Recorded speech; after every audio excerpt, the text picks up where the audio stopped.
Hi guys, Crystal here from Whistleblower Media, and I just want to talk to you a little bit about how I came to do what it is that I'm currently doing.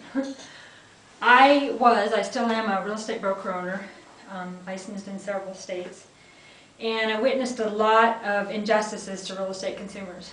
And even as a broker owner, there was absolutely nothing I could do. So that kind of started it, and that went on for like 8 or 9 years before I finally decided to quit the Association of Realtors and stand up against that. My site on that is, well, I have realtorsucks.com and I have realestateindustrywhistleblower.com. And basically, from there, I started writing on, from the real estate whistleblowing stuff, I became connected to a bankruptcy in Bend, Oregon, the Summit 1031 bankruptcy. And I'm writing on that. I haven't talked about a lot about the 1031 exchange industry. That is a horrible industry in itself. The IRS it's just ridiculous. But basically through that, I got an inside seat to how corrupt the U.S. bankruptcy courts are and how nobody's watching. Even the FBI said in some of the interviews, well, we don't really know bankruptcy laws. We're just looking for somebody to indict, right? So they're looking for a bad guy, but they're not looking at the attorneys, right? The bankruptcy attorneys. The trustees are corrupt. The bankruptcy attorneys are taking tons and tons of money. Nobody's regulating the money they're taking. That money belongs to my real estate consumers, right? So that's what I was in that fight for, because that's where the money went. And it wasn't really so much about, okay, yes, Summit did bad, but I wasn't writing so much on that in the beginning, and the reason I wasn't is because the money was gone from Summit's hands, and it was in the bankruptcy courts. The bankruptcy courts, government agencies, so this is government fraud, right? You expose the corruption in bankruptcy courts, and there's tons of it. You should be entitled to, what is it called, I think it's QUI, Qui-Tom or something laws. It's whistleblower laws. You get like 30% recovery when you sue for stuff like that. So you should easily be able to sue, like in the Summit one, Kevin Patrick of Obsidian Finance. I have obsidianfinancesucks.com on that story. This guy took like $2.5 million, I think, the first couple months. And this is the real estate consumer's money. He turned down deals on properties that was assets of the Summit principals. This money should have went directly to the real estate consumers. This guy he just does what he wants with all the money. All right, nobody regulates him, right? The judge does nothing. The Department of Justice trustees do nothing. And in watching that, and now that I've gotten tons of information from people over the last 2 years, it doesn't matter if the bankruptcy is $30,000 or such as the Petters scandal. I've written a lot on that at bankruptcycorruption.com. That was like $5 billion, right? It's the same principle. And some of these Department of Justice trustees, they even get like a commission on some of the recovery and some of the different things that happen. Well, not necessarily recovering it for the consumers, right? And the consumers are violated, right? So what they want to do is they want to indict, you know, the original people. Make sure this is still recording. And so they're totally focused on that, and they're like, why aren't, you know, like in the beginning they're like, well, why aren't you just, you know, hating Summit for doing this? Okay, well, they don't got the money anymore, okay? The money's with the trustee who is corrupt on every level, who controls the Bend DA, in my opinion, controls the judge, in my opinion.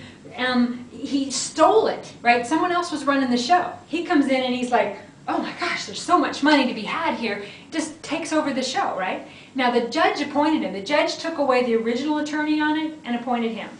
Okay? Now, one whistleblower, which is on my sites about that, Stephanie DeYoung, she happened to be the daughter of one of the principals. And we'll talk a lot about that later.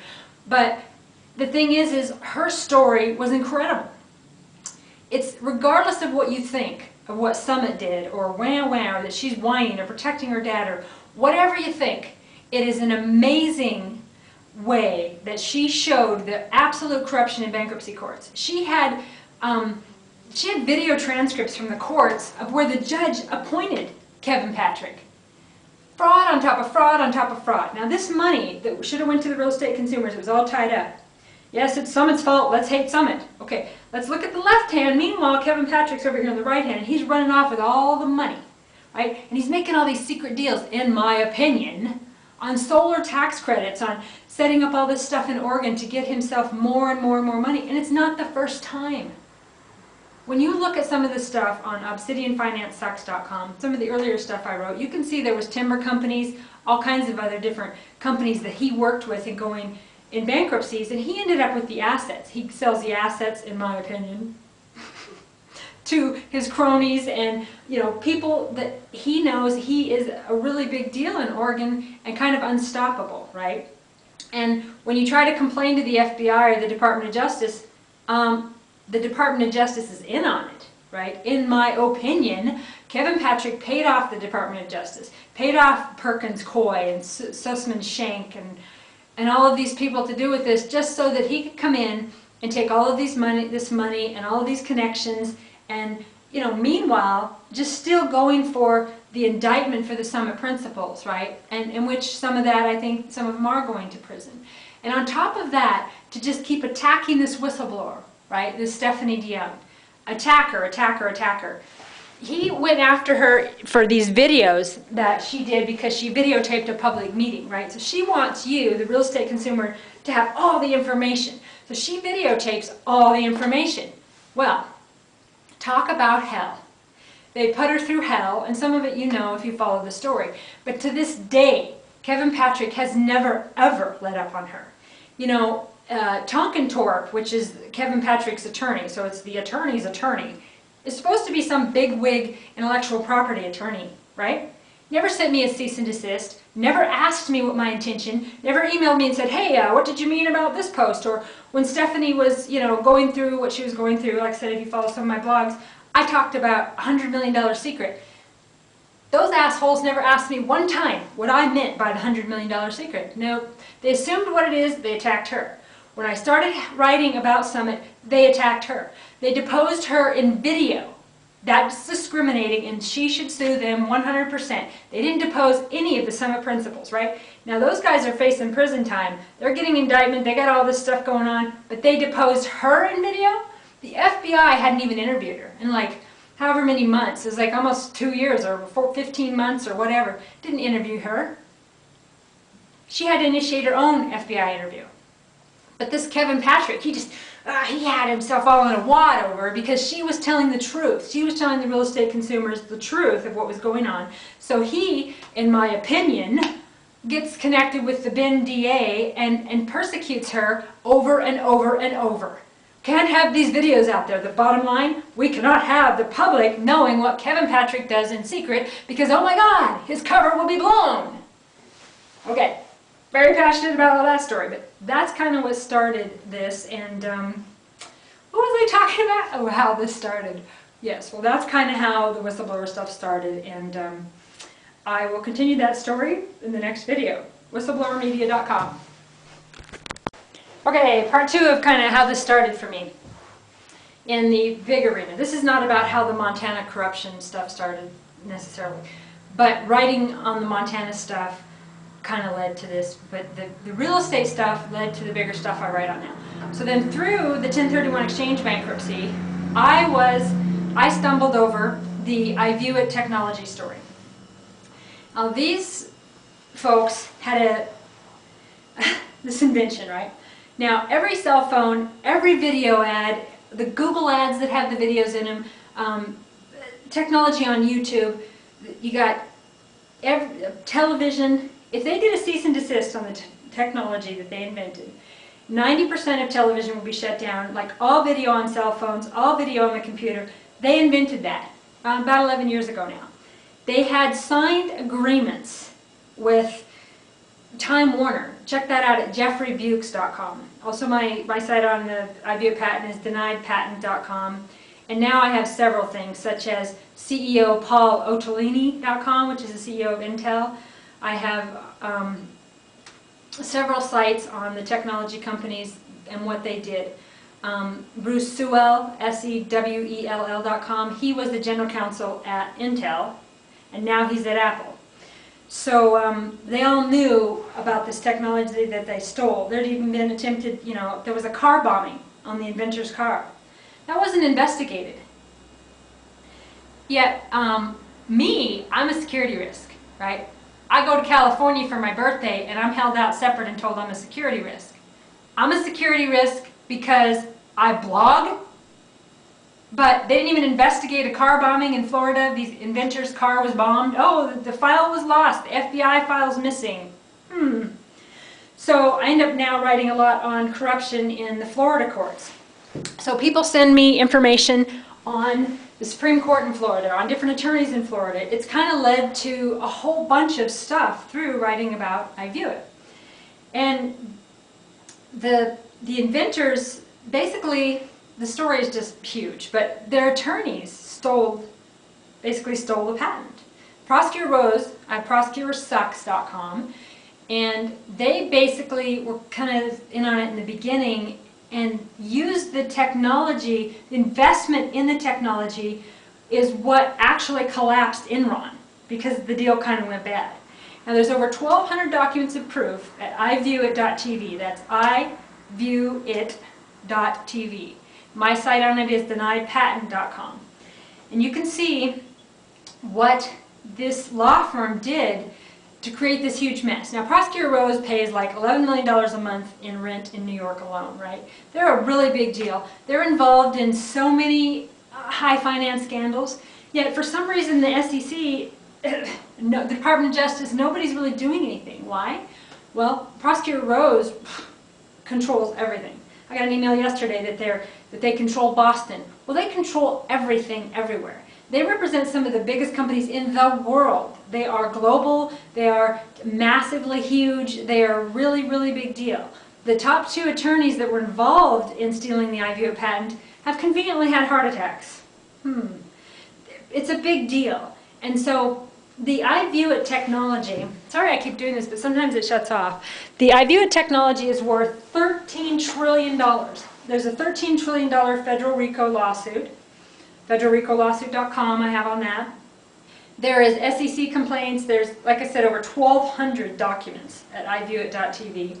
And for some reason, nobody's listening, right?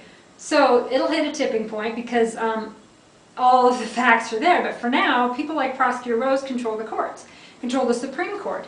I write a lot about Judith Kaye. She was appointed by Andrew Cuomo, who is the New York Attorney General, and now going to be the governor. His father, Mauro Cuomo, appointed Judith Kaye. Okay? She was on the Supreme Court, so she protected Prosecutor Rose all these years, right? Her husband was one of the associates of Prosecutor Rose, and he's passed away. Just some of the other connections here real quick.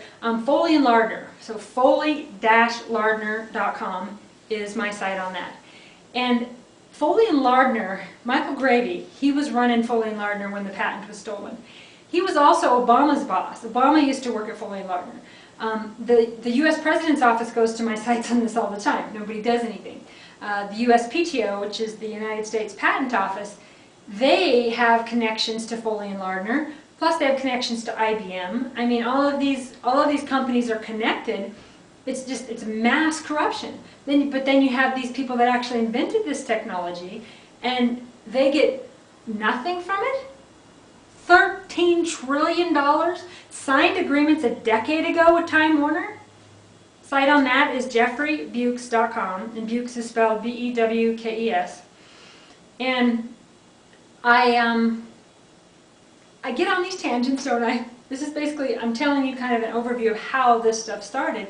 So it's led to me writing a lot on attorney corruption. So there's a lot of law firms involved in the I View It patent, and Greenberg Trog, sucks.com, I have that. Trog is, I think it's T-R-A-U-R-I-G. And but just go to attorneycorruption.com or deniedpatent.com if you want to know about this story. It's a really big story. And originally it was the patent was kind of stolen by a bankruptcy proceeding. So that's kind of how I got involved. And now I end up writing on some of the, I just get stories of all kinds of stuff. There's a bunch of, there's videos, there's conversations, there's depositions where people have flat out lied. There's so much proof. It's like, you know, walking up to a giant purple bus and saying, and you're just standing right there up against it and going, there's no purple bus here. Where's the purple bus? I mean, it's so blatant and so obvious. It's kind of fun to write about it because it's fact on top of fact on top of fact on top of fact. Anyway, so that's the I View It patent, and my next video on this, how I got started, I will call part 3, will be about the Montana corruption. Of how I started getting into investigative blogging. So, I've known this particular woman my whole life. She was the rape victim, the victim's advocate in Eureka, Montana. And she called me one day and told me, like I said in my previous videos, I had been talking about the date rape drug and how bad it was getting, just among friends, and I had heard of one that was really bad recently. Wasn't a rape. It was drugging. It was car accidents. This girl was drugged, even though she'd been warned not to take a drink from a certain person. She did, and she was drugged. Some friends got her out of there, but it felt very violating to her. And in that, I kind of started opening up to, you know, maybe I should expose this. Well then, this woman called me. I've known her for 30 years, and they're a local business owner in Eureka. And the guy had been drugged.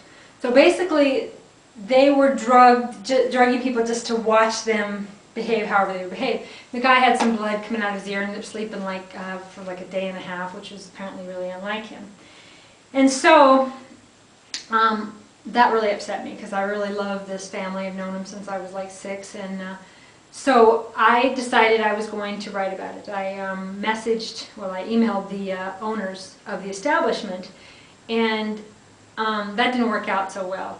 I'm not going to necessarily talk about that right now.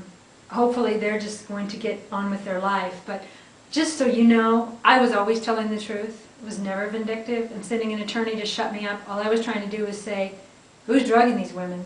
If it's not who I'm saying it is, who is it? It's happening. Help me. No, they just sent an attorney on me.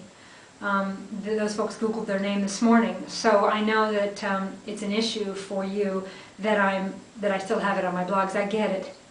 But it's an issue for me, from what I've seen happen to these women. And you know what? It may not have been your person, but it was somebody. And these people were hurt, lots of them. Why didn't you just help me? Why didn't we do a webcam? Why didn't the local cops let somebody come up from the Flathead and have a cop that was going to be a female officer and you know, and dress in a way that, you know, wasn't like a cop, what do they call that? and set these people up. Why not help me find out who it was if it wasn't your guy? No, I know the solution. People are being drugged. People are being hurt. I know the solution. Let's shut up that Crystal Cox, okay? Because, you know, bad things are happening in a really dark room. They're in there. They're doing bad stuff. I walk up, turn the light on, and then I say, what's going on in that room? And it's my fault that it was going on because I turned the light on. This has got on a tangent, hasn't it? All right. Anyway, all of these people were calling me and telling me all these stories, okay? Cops aren't listening. Commissioners are lying. Newspapers lying, right? EurekaMontanaNews.com, you can look through the old archives of that. They're telling me the stories. The cops are telling me the stories. I'm getting the case files in some of these instances, some of the data from it that was public. And I know what's going on from good cops, and not just one, not just the one you folks are thinking of, several cops. Cops that had been in Eureka from before, calling me, giving me, emailing me information. I was getting the information from the victims, from the cops. I was getting information from top investigators in Montana, right? But the Tobacco Valley News was lying about it. Now, the whole town is still, of course, defaming me. I'm the problem, right? Because I'm telling the truth. But the paper lied about it. Commissioners lied about it. They brought in old, you know, commissioners to lie about it. And these rapes were really happening, and I'd have these fathers calling me crying about what happened to their daughters, right? Never exposed them. I took it. I took the hit, all on my face. Everybody's looking at me like I'm lying, like I'm making this stuff up. Why am I making it up? Well, because I'm a man-hater, right? 40 rapes. All this shit happening is only, and I'm talking about it because I'm a man-hater, because I'm a lesbian. Yes, I am a lesbian. And no way do I hate men. Okay? Now we'll talk about that later on a lot of the, you know, were all these rapes real? I have no idea. But I know that there was massive DNA, massive proof. And the cops came to me crying because they could not help these victims with all the evidence they brought. No, because Bernie Cassidy, Lincoln County attorney, go to berniecassidy.com, would not prosecute. Why? Because in Lincoln County, Montana, it turns out everywhere, Montana and probably everywhere, it's pay to play, right? Plea bargains are like average of $5,000 to $25,000 in Montana. Guilty, not guilty? Well, I don't know. How much money you got, right? Also on that note, Heather Hinson. That was bad, okay? That girl, that situation is all messed up. LibbyMontanaNews.com, that's the Larry Kingsley death on that. So, probably talking fast, but this is 2 years worth of stuff. I don't really know where to begin. So I'll do a lot of videos on individual things, but this is kind of how it started. I really wasn't writing about it so much until the rape advocate in Eureka talked to me about one girl. One. Now, everybody says, like, you know, even one of the old commissioners is like, oh, well, you know, alcohol was a factor. You know, and in the picture that she had in the talking about it, it's like her lipsticks were here. Everybody knows she drinks all the time. She ought to know alcohol's a factor. Okay, so this woman was asking for it, see, because she was having a drink with some guys in the early 20s, so surely she, you know, wanted it. And of course, you know, she's a slut anyway, right?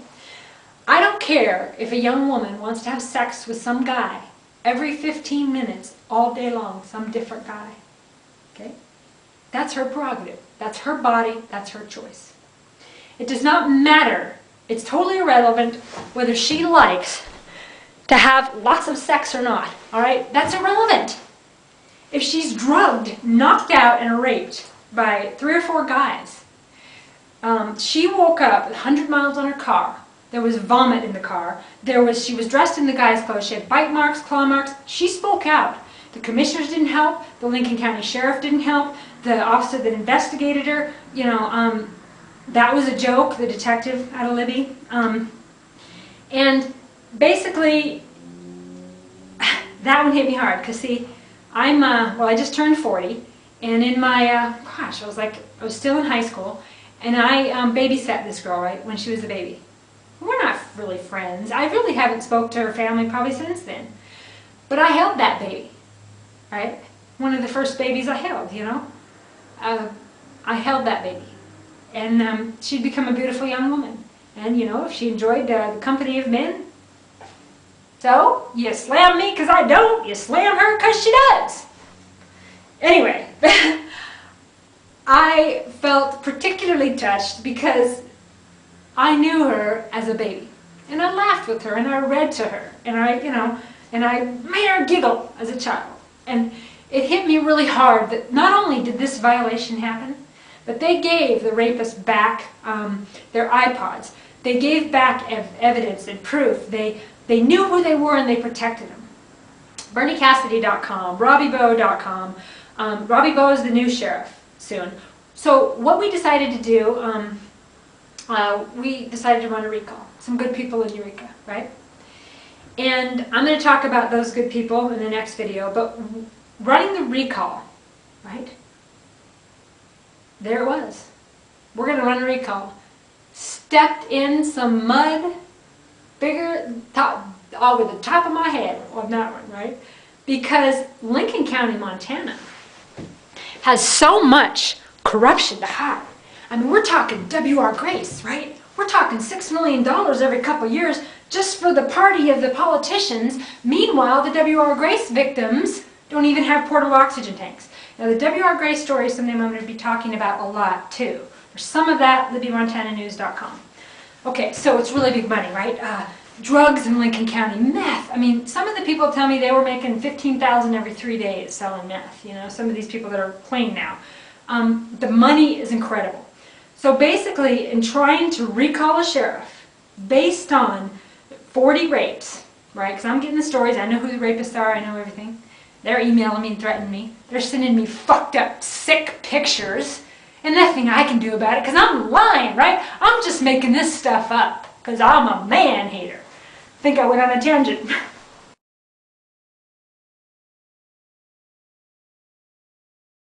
All right, so basically this one case though was so solid, right? You had all the evidence, and she come forward and she talked to the commissioners, and there's the paper and the rape advocate, and you got all these parts, right? So we decided to run a recall. Well, running the recall got everybody all freaked out, right? 30 years worth of crime and corruption in Lincoln County, Montana was about to collapse, all because we said no to one rape. There was a lot more. It pivoted around this one. Okay?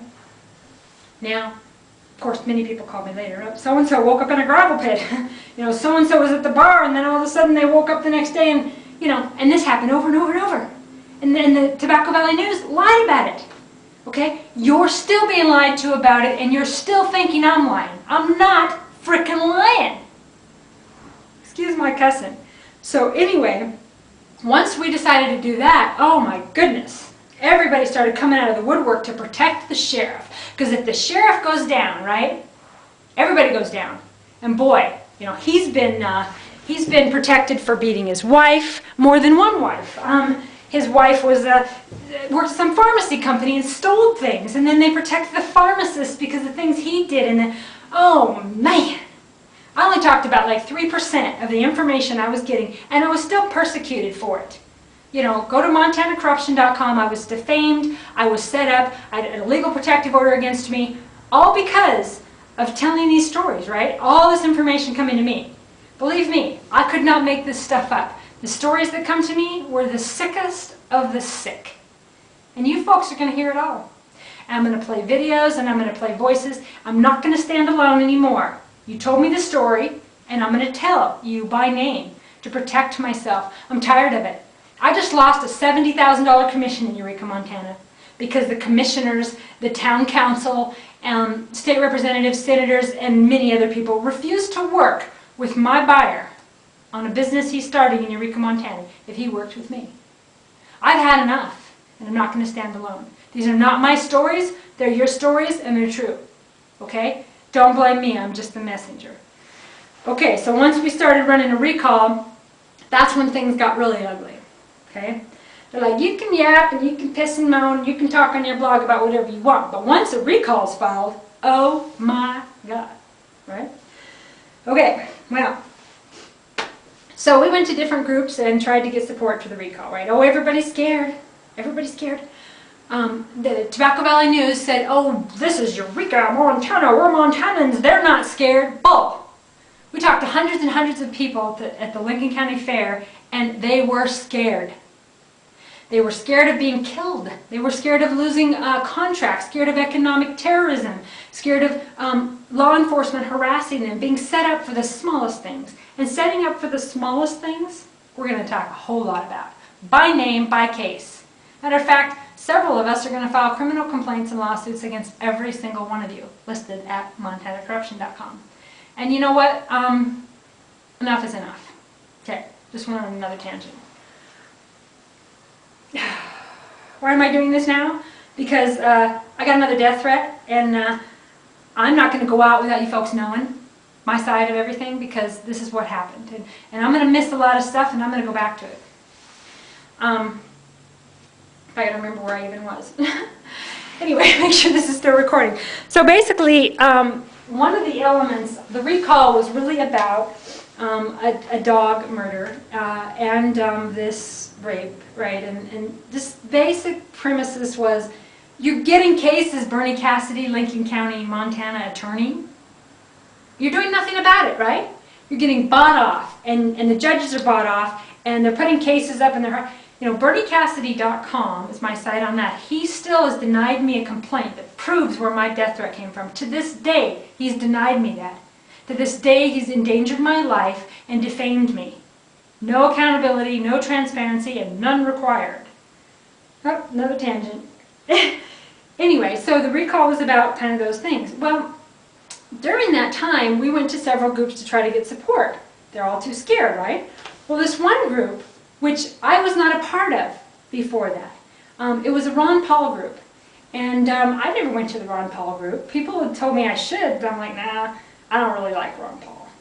Well, I listened to the presidential debates, and he was the only one that sounded like he had a brain. So, you know, I like him now. Anyway, I never went to it when it was a Ron Paul group. But it was called Lincoln County Watch, and basically the idea of it, the first one, there was tons of people, because everybody's like, yeah, let's watch what's going on in Lincoln County, and let's tell each other. And at that time we were seeing, you know, yes, men in black and cargo planes and all kinds of crazy stuff was happening, and then all these rapes and these crimes, and I mean, you know, yeah, it sounds like a conspiracy. I saw it, my own eyes, been in Eureka my whole life. I've never really been in trouble until this trouble I'm in now because I told the truth. Tangent. Anyway, so Lincoln County Watch, the group got really, really small after all hell broke loose, but it really was just about everybody saying, hey, what's going on, you know? Oh my gosh, your car got broken into, your home was robbed, nobody's doing anything about it, the sheriff's not accessible to you, all this stuff going on, right? Well, what I had, the first one that I was at, and you can see in my YouTube channel, Eureka Montana News, jammed together, you can see the videos of that first Lincoln County Watch that I was at. And basically there was this man there named Paul Stramer. I'll do some videos on Paul Stramer, but basically I've known him my whole life in a way of can't stand him, scary man, militia, anti-government. I just don't like the man. Even in real estate, I wouldn't even show the place that he had because even though nobody was there, because I was so freaked out about it. Okay, well, I was freaked out about it because the newspaper made me be freaked out about it because 13 years prior to that, he was in the paper, right? The sheriff, everybody's telling all these stories, and I'm going to believe the sheriff. All the commissioners are saying it, I'm going to believe them. The newspaper said it, Missoulian said it, Eureka News, everybody said it. It must be true, right? Well, 13 years prior to 39 or whatever, in the 90s or whatever, I still maybe had some faith in the news. Maybe had some faith in the commissioners and politics. Maybe just a little bit. And so I believed it. And like I said, the Paul Stramer thing we're going to talk about a lot, but this meeting basically was, I said, you know, because, you know, me, I like to keep it on the down low. Okay, not. I said right to him, you know, I'm at the meeting, he's running it, and I'm like, you know what? No one's going to listen to you. You have a bad reputation and nobody's going to hear it. Right? Well, he politely and with dignity got riled up a little bit. He didn't show aggression, but he was riled up enough to tell his story. And I videotaped it. And for the first time, I heard his story. I heard his side of it. And now, looking back, I see it very, very clearly. And now, I have listened to interviews that reporters have had with Paul Stramer. The reporters, news from the corrupt Lee newspaper chain in Montana that owns the Missoulian and tons of other papers, they lied. You can hear the interview of what Paul said, and the paper said something different. Hello, there you go. I was at functions. I seen the thing happen. Then I'd see the mouths of the sheriff, the mouths of the commissioner, the newspaper flat out lie. So then I'm in a situation, right? I never really was friends with the man, never had a conversation alone with him. We certainly don't have the same spiritual beliefs. We certainly don't have the same lifestyle, right? But I'm faced with, do I judge his spiritual belief? Do I judge his lifestyle? Do I judge what people told me that this man was about? Or do I believe my own eyes, my own ears? I heard it. I saw it. The only honorable thing to do was say, hey, the lie will not become the truth on my watch. So I talked about it. I roared it. Okay. Well, that corruption and cover-up was very old and very deep. So the recall became all about Paul Stramer. All about not exposing something that happened 13, 14 years ago, right? And what I was doing for the recall, I made up my mind to be the watchdog at the gates. And anytime anybody attacked the recall, I was there. So basically, one of the points that ended up being on the recall was a denied carry permit, concealed carry permit to Paul Stramer. Well, that got everybody up in arms. So they needed to figure out a way to set Paul up in order to stop the concealed carry permit, in order to discredit what he was saying, discredit what I was saying, hold all their wall of corruption finally together. So they needed at all costs to discredit Paul, which is how they brought in Sean Boucher. Now, MontanaCorruption.com is my story on that, and that story continues to this day. That story is what's going to expose tons of corruption in Montana. Anyway, so basically, all of this stuff came to me, and I had a choice to make. Do I hide under my bed, or do I say, you know what? The Great Spirit brought this to me. I'm going to take it. And I'm going to grab that sword, and I'm going to fight. And I'm not going to say, this is, oh my gosh, this is too much, and I can't do this. I'm very gifted at internet marketing, and I'm going to use it to give voice. And I'm not going to deny the truth that this Paul Stramer's saying, just because of our differences in lifestyle, our differences in belief systems, our differences on probably every subject except the truth, right? I'm not going to say he's lying or he's, and regardless of what he's done in his life, I don't care what he's done in his life. I mean, I kind of do to a point, but all the stuff that's happening in his personal life wasn't what this was about. The stuff in my personal life wasn't what this was about. It was about the truth and not the lie, right? It wasn't about Republicans or Democrats or any of that. It was about what was really happening. And I couldn't say, oh yeah, this didn't really happen. I could see the wagons circling. I mean, we're talking politicians at the toppest of the top and the newspapers. I could see the flood of information coming in from every direction to tell the lie. One man telling the truth. Do I join the lie or do I join the truth? Well, let's join the lie because everybody's telling it. Surely the newspapers are credible, right? Not. Everybody knows that. People that yell at me in the bars or in the store about what I'm saying, I'm like, well, the newspaper's lying about it. And they're like, well, yeah, but that's the newspaper. So they expect me to have all the facts and all the truth, but they don't believe it anyway. But they don't hold the newspaper accountable. So this is just some of how some of this stuff started. Now I'm going to talk about each subject in detail, much as I can, and just kind of share with you folks what has happened to me over the last 2 years to give you an idea of what I'm doing. Whistleblowermedia.com, or you can email me, crystal@crystalcox.com, and I hope you guys have a great day, and I hope you understand a little bit more about why I did this. It was never vindictive, it was never a vendetta against anybody. I never wanted to lose my way of life. I never wanted to be persecuted like this. But I will be damned if I will deny those victims a voice to make my own quality of life better.